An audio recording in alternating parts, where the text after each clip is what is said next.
तो भाई ये है अजेबा का लोडिया इलाका और ये पूरा देख रहे हो आप, ये सारी शॉप्स पूरी दोनों तरफ, ये पूरा नया इलाका बना है अभी और ये अब जाएगा। बहुत सारी चीज़ें तो इसमें ऑलरेडी रेंटेड हो चुकी हैं और अभी हम यहाँ पर जो है वो एक मैंने आपको बताया था एक बड़ा ब्रांड एक आ रहा है पूरा यहाँ पर हमारे पास, उसी के सिलसिले में उनके लिए हम शॉप देख रहे हैं और बहुत बहुत बेहतरीन है। मतलब मुझे तो ये बहुत अच्छा लगा।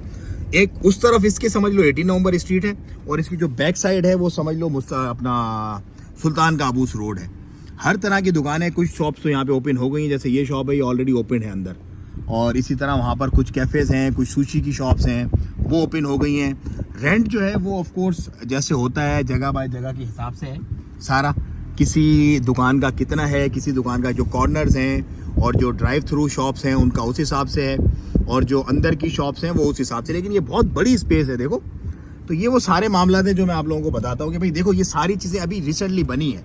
इनफैक्ट इनकी अभी मुल्क के भी कुछ शॉप्स के तो अभी तक नहीं बने जो प्राइवेट ऑनर से खरीदी हैं, क्योंकि कुछ ऐसी शॉप्स हैं जो कि प्राइवेट ऑनर से खरीद ली हैं। कुछ में ये देखो जैसे इसके अंदर अभी ये फिट आउट वगैरह काम शुरू है ये यहाँ पर, और ये जो है ये पर्ल टी यहाँ पर खुल चुका है ऑलरेडी, और ये जो दूसरा भी एक है फ्लावर शॉप ये भी खुल चुका है। बाकी कुछ खुल गए हैं कुछ